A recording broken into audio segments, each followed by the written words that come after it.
some problems on my side. So let's try to ignore the bar above. And first of all, I wanted to thank you all for this very nice invitation. I really enjoyed today's session. And if you feel that you would like to interrupt me at some point and ask your question, or if you're lost at any stage, please also don't hesitate to join in and ask. So let me check the time and see how long I will be talking for. Of course, I have more slides, and please forgive me for the details of the slides. Try to focus on what I'm saying and try to disregard all the mathematical bushes that you will see in my slides, because they are just a level of detail that probably could be interesting to somebody more in the field. But I'm going to try to give you like a little journey across the project that I've been developing along with my collaborators and friends really for the last 5 years. So there's a lot of things that I want to present, but of course we will not go to the details. So the people involved in the project are Julien Beret, José Antonio Carrillo, Pierre de Gond, Diane Perichard, Mikla Ottobre, and Paul Dobson from Europe, really. And these are mathematicians, physicists. There is one biologician that is not mentioned here, but will be mentioned on the slide. And really a lot of people that I was not expecting to really work with in my life, because I am really pure mathematician. So this means that I work on analysis of mathematical structures. But however, I'm affiliated with the Applied Mathematics group at Imperial College. I'm a senior lecturer in Applied and Numerical Analysis. And this means that the systems that I'm analyzing, they have some link with applications. And indeed, we try to work more and more cross-disciplinary. But the story that I'm going to present you today starts in the moment when I land in the UK for the first time, being brought up in Warsaw and in France, with very theoretical preparation to tackle mathematical problems. And then I meet all these incredible people. I come to them, ask the most moronic question and say, oh gosh, this is so interesting. I'm sorry, I know so little about it. And from there, we started our collaboration, which brought us to a couple of really interesting findings altogether. So this should be encouragement for you to try to be more cross-disciplinary, even if you feel like you don't have anything to offer at the beginning of collaboration. It really happens that having like a right team around you, you can contribute so much with your angle. So the first thing I would like to say is that the model that we started from is something that can be applied absolutely everywhere. Right, so it's like a theory of everything that I'm going to present you. I'll mention some applications, of course, but you should think about it as a certain language that we are trying to develop in order to describe many applications. So neural networks, of course, but in social sciences, we see lots of interactions between the individuals. These individuals in my model, they are going to be described by the beats, by the particles, okay? And so social sciences, but also in physics or in fluid mechanics, we see some sort of interactions that are more and more complex. In biology, of course, we see interactions between cells, or interactions between the DNA structures and various remodeling. So in traffic engineering, we see sort of very interactive systems, and the interactions are much more complex than just banging between two atoms, what we see in statistical mechanics. So we are trying to take this into account, and this is like a first, well, it's not first step, the theory is huge, right? But it's a particular aspect that we wanted to focus on in our model. And the aspect is, imagine that you have really big group of particles interacting with each other in some way. Yeah, here in this picture, I modeled the interaction with this spring, really. So you can, so it's spring between two particles means that they try to be close to each other, but not too close, right? Because there is some specific length of the spring that provides it, right? So they try to form, they try to, if they are interacting with each other, they try to be in some sort of optimal distance, yeah? So what the theory, the mean field theory, or the optimal transportation theory does is usually they try to average this kind of behavior and to describe it from the mathematical macroscopic perspective that I'm going to show you in a second. But they assume that at some stage that there is something that we call propagation of chaos, so that these links are distributed somehow uniformly, and that's why you get the global picture.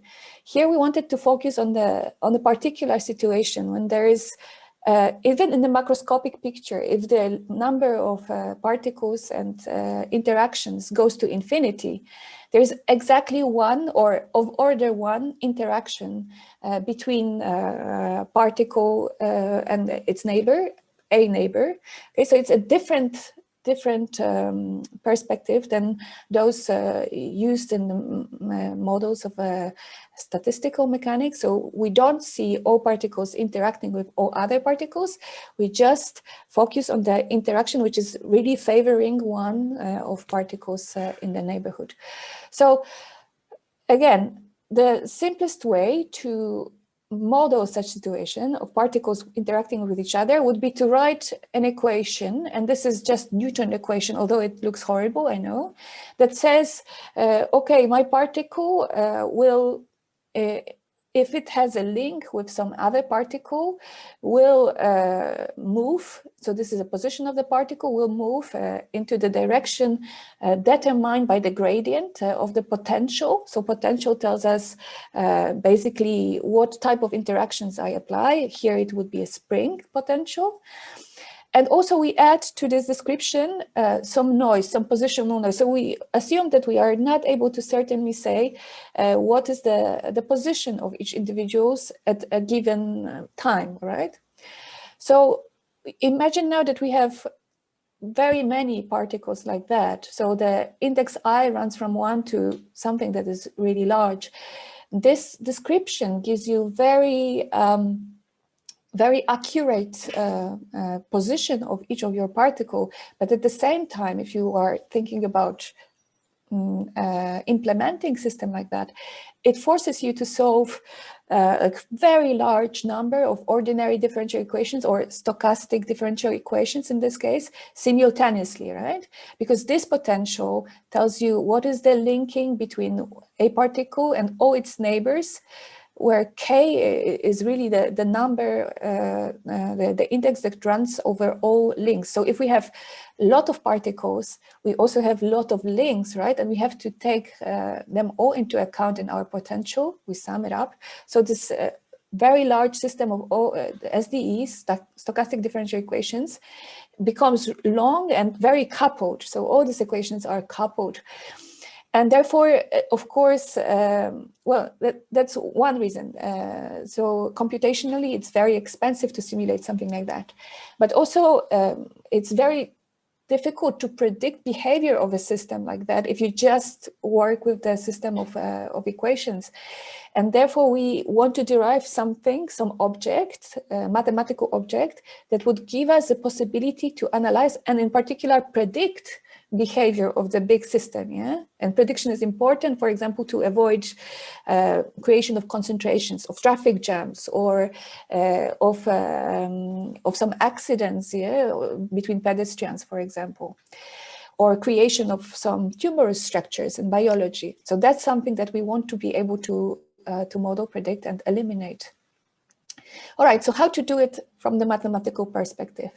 So the first step would be to really start with some functions, some objects, we'll call them distributions, that trace really, that are supported on the particular positions of each of individuals. So this is a function, for example, that encodes precise positions of each of your individuals, of each of your particles, beads, whatever you are trying to model. Yeah, I would say it's cells later on. So this function takes n particles and tries to say precisely what is their position. Another function that we can focus on will be centered on the links. Okay, so we have two objects. First is particles, and the other set of objects are the links or the connections. Okay, so this function will tell you what is the distribution of your connections. Okay, and there is another function that we introduce because it's very useful. It's a distribution of couples of particles. So not only that we trace what is the position of each of the particle, but also position of two particles. So we have to run through the set of all two neighbors. Doesn't matter if they're connected by link or not. All right. So there is another distribution that will be very useful. And then having these functions prepared for the finite set, finite set of particles and finite set of links, in like equilibrium moment when there is no creation or destruction of the link, we are going to derive the equations, the macroscopic equations, for the evolution of these functions. So we are going to see how these functions change in time and space under the limit when n, so the number of the particles and the number of the links, converges to infinity, so to a very big system, with certain assumptions, of course, about the numbers of the links and the particles. Okay, so this is our goal, to find out how these functions will be evolving.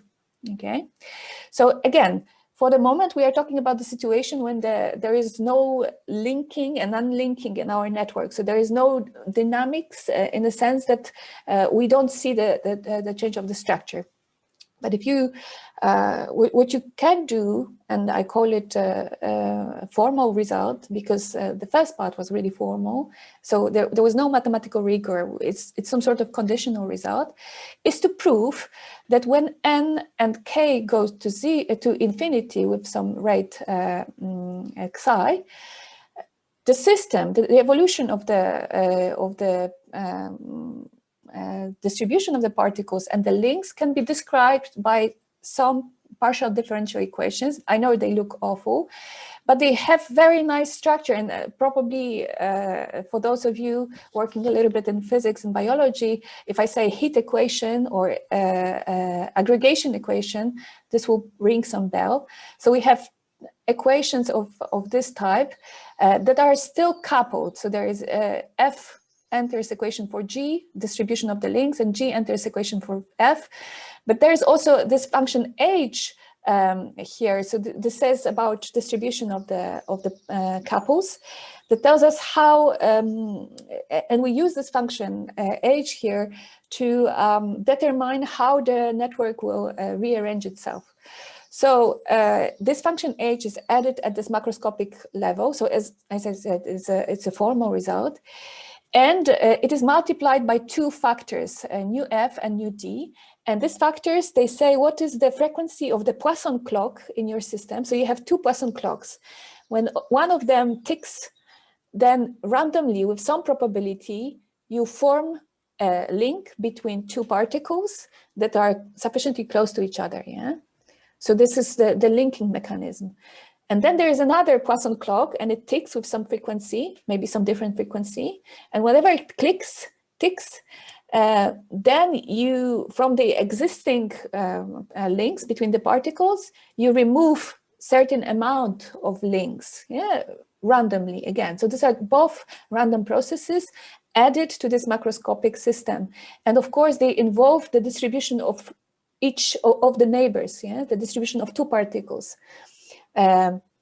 at least the formation of the links, and then the distraction will involve the distribution of the existing links. Yeah? So this is sort of macroscopic system that we derive. It is not closed because we have 1, 2 equations and 3 unknowns. Yes, F, G, and H are unknowns. So there is something wrong with the system. And either we assume to close the system, to be able to solve it from the mathematical perspective, either we assume something about unknown, either we relate it to other unknowns, so in fact add another equation, or we try to scale out some features of the system that are not important to us. And that's what we do. The second option is what we do. And this feature that we are going to scale out is going to be a time scale. All right, so imagine now that we have this object, the particles interacting with each other, and these particles describe some, I don't know, cell that is growing, yeah? While the interactions describe changing of some, I don't know, some proteins, structures of proteins in your cell. So the changing of the proteins is very fast, let's say, process in comparison to growth of the whole cell, right? So this is sort of motivation to the scaling that we perform here. We assume that these 2 Poisson clocks that tell you it's time to remodel the network are much faster than the time scale for the diffusion, what we call diffusion. So the growth of the macroscopic object of your cell or your tissue, all right? So this is what this scaling really tells you. This is the essence of the scaling. And when you do it for your macroscopic objects, yeah, for the function that describes particles distribution and the function that describes distribution of the links, it turns out that you can decouple the 2 equations. So you are in much simpler situation, starting from infinite number of stochastic differential equations, you end up with one nice partial differential equation. This is very neat, and it is very, very much what we like to analyze, at least in my community. So you have something like a heat equation and some term that tells you how the particles really interact, but there is no function g in here. The function g is actually expressed once you find function f, all right? So this very nice model that allows us to predict the distribution of the particles macroscopically. Okay, but this was all like a story of how we derived the model. There was a lot of hand waving, and there is actually not really a reason for you to believe that this neat, simple model, this one-line system, can really describe what we started from, right? Because mathematicians, they tend to, look for the essence. On the way, they simplify assumptions so much that it's impossible to analyze, to apply these results to anything. And I want to show you that this is not the case here. So before I go to full mathematical rigor, and I probably will not have time to do it, so you'll be spared, I'm going to tell you what are the other ways to justify the derivation, formal derivation. So this was a part that the physicist could do. What are the other ways to verify it that are very useful and also interesting to other disciplines of science? So next part of my talk is devoted to the numerical verification. So what we did together with my collaborators is we looked at this final equation that we derived, macroscopic equation, and we assumed that the initial data for this macroscopic equation is in the discrete form. In discrete form, it means that it consists of deltas, so the point distributions of each of the particles. And so in a sense, we took for the initial data for this equation, initial data that we see on the particle level, okay? So the sum of the particles, basically. And we were trying to see what is going to happen to this distribution after some time. And analyzing this system, the macroscopic system, we could actually predict that depending on the form of the potential. So this potential, it's a spring, of course, but it can have a couple of parameters. Yeah, it's a spring that can have certain length, or it's a spring that can be produced between two neighbors only if they are in certain range. So we can modulate this range R. So depending on these parameters, we were able to predict what is going to be a distribution of the final distribution of the particles if we start from initial data that is, for example, some small perturbation of homogeneous distribution, okay? So we could really predict, analyzing the system, whether we will end up with some very big perturbation in the end, or with something that is very close to the initial distribution. So that's what we call the stability analysis, or the bifurcation analysis of the model. And doing this analysis, we really discovered two zones of parameter for which the transformation or phase transition of the model is subcritical.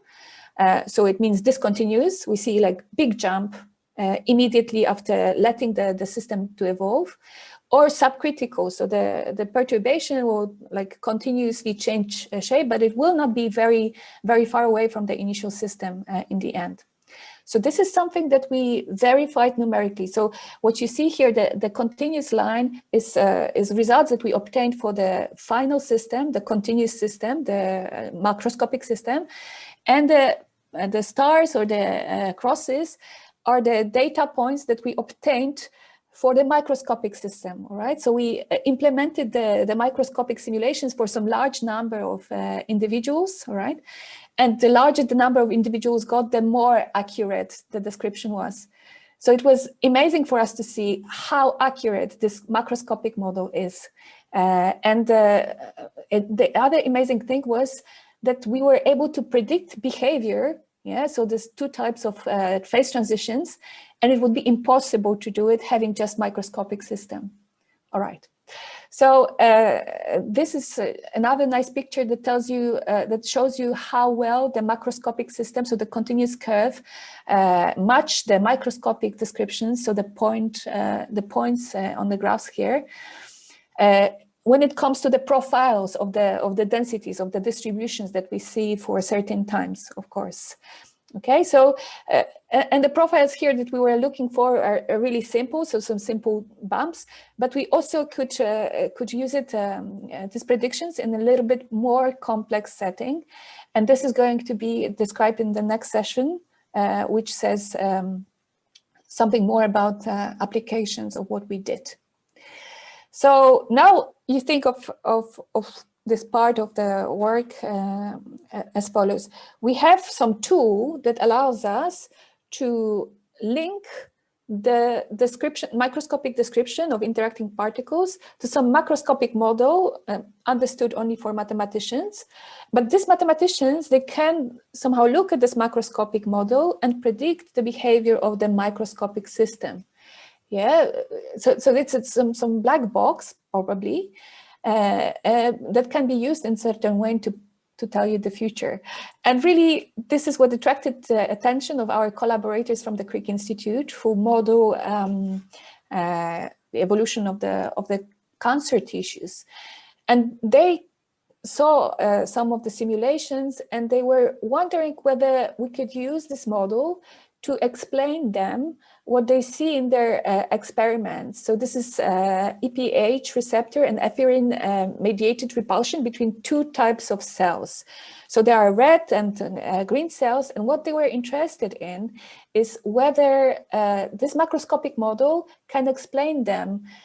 How is it that for certain adhesion potential, let's say, or actually adhesion and repulsion, what they thought at the beginning, they see different types of clusters. So first of all, they can have a different shape of clusters, but also different sizes of clusters. And if you zoom in to these pictures, they also obtained, for certain values of their parameters, very sharp interfaces between two types of particles.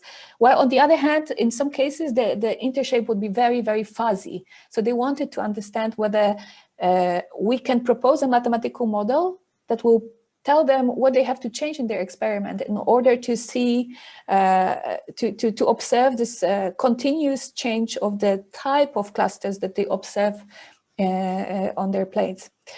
And this is what we did. So we generalized the microscopic model to the two population microscopic model. And we again repeated this formal argument to obtain two equations, two PDEs, two partial differential equations, one describing the evolution of population A and evolution of population B.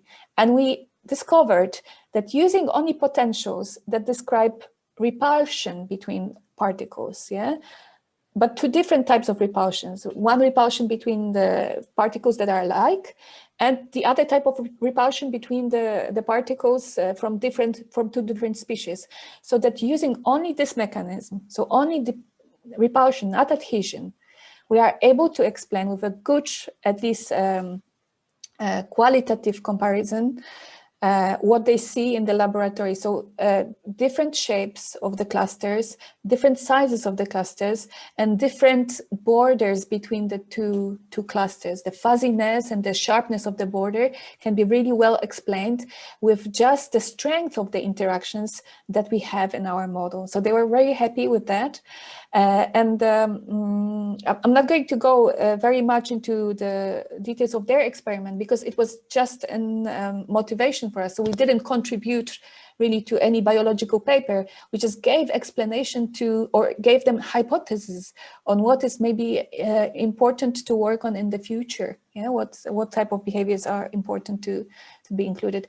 So as a summary of what I said right now, a take-home message to for people who are not really interested into mathematical rigor or the last result that I'm going to present is that mathematical work with physicists and biologists allowed us to provide a formal derivation and a numerical validation of the macroscopic model, so something that is much faster and much cheaper computationally. And in one dimension and in two dimension. And so this macroscopic model gave us the experimental validation of the formal bifurcation analysis. So not only that we describe a model, it really gives you insight to the microscopic system. It gives you this structure that tells you, okay, if you are in this region of parameters, you will end up with a large distribution far away from the initial data. If you are in this regimen, you will end up with something that resembles your initial distribution. So that's like a good prediction of what is going to happen. And not only that, so this is an insight that is impossible to obtain for the microscopic system. So for the system of interacting particles, you can't do this.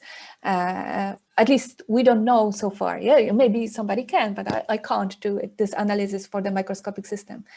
And finally, using the same techniques, we can validate a macroscopic biological experiment explaining the border sharpening and increase of numbers of clusters seen in the lab. So this is a long story. This is a story of a couple of articles that arrived to get us this good understanding. But, then at the end of this, I don't know, it was 2019, I really had to put on my hat of mathematician and say, okay, guys, it's really nice that we have this good agreement that people are using this model, but we should be at some point able to mathematically justify that one system is linked to another. So numerical experiment is something very convincing to me, okay, and it gives me a lot of motivation, but it will not be possible for me to sleep in the night if I am not going to be able to prove what we are claiming here. And proof is another thing. So sometimes in order to prove the link from one system to another, you really have to think about the system in another perspective. So you have to come with maybe different idea, because not everything that physicists propose to do, although they have brilliant ideas, and without the physicist, Julien Barré, in this team, we wouldn't progress in any direction really. So his intuition is amazing, simply. But proof is something different. proof is to say that you can actually link one system to another, assuming just something about the initial system, about the initial data. Yeah. So you want to start from initial data, forget about anything else, and by a sequence of logical steps, show that you are able to arrive to the macroscopic system. While what you do usually when you are a physicist, you basically assume on the way that something will work approximately like that, and something will work approximately like that. So you make a chain of assumptions on your outcome, really, yeah, to prove the final statement. So that's what we as mathematicians don't want to do. And the way we decided to tackle this problem is to look at the microscopic system and the macroscopic system and choose another path connecting them. Okay, so what we did in the derivation, in the formal derivation that you saw in the couple of first slides, was that we started from the microscopic system and we said, okay, now we go with n and k, so the number of particles and links to infinity, and we get this intermediate system, the kinetic equations for f, g, and h. And then we rescale it, so we let the parameter epsilon, which says the clocks are ticking like crazy, while the structure is not really growing, we go with this parameter to 0 to obtain our macroscopic equation for f. So this was the path that we were taking. But it turned out that we are not able to rigorously follow this path. Instead, we decided to follow different ideology, but it doesn't mean that the limits are not the same. They are the same. It's just that we first looked at the averaging mechanism, and then at the large number of interactions and of particles limit to end up in the same point. So this is a different approach to the problem, because it enforces you really to start from different really microscopic setting. So instead of describing each particle separately, yes, so this is what we do here. We have an equation for each particle. We also add immediately the equation for evolution of the whole matrix of connections between the particles. Yeah, so this is called adjacency matrix. And using various techniques, we first average the behavior of this distribution of the matrix of connections. We plug it into our system and we obtain some average descriptions for the particles. So this is the mathematical idea behind. I don't want to use mathematical words too much to make it more confused. But I just wanted to say that having this huge understanding formally, numerically, physically, and biologically is a reason for mathematicians to dig deeper and to see that it can be actually that this could be actually justified mathematically, and having this knowledge, we can apply it to more complex system, yeah,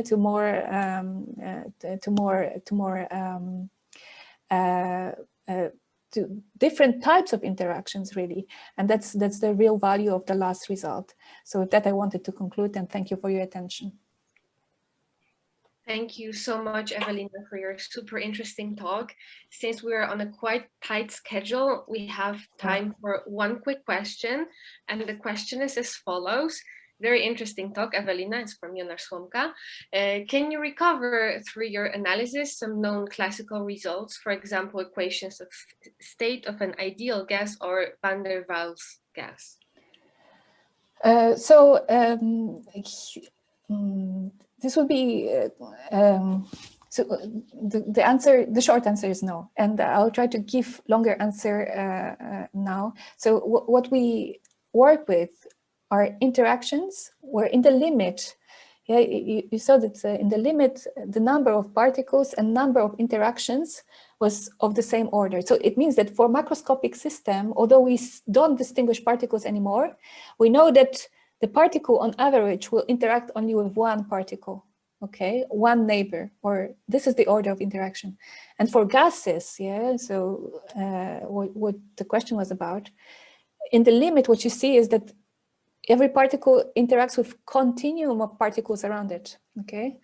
So that's a discrete interaction that we describe here. And while for the fluids or gases, you would have continuum of interactions. So it's a bit different approach, really. Yeah? Nevertheless, the idea behind derivation of fluid equations or gases is the same. You start from particles, at least formally, yeah, and you derive, I don't know, Navier-Stokes equations or Euler equations or continuum equations, assuming something about distributions. Yeah.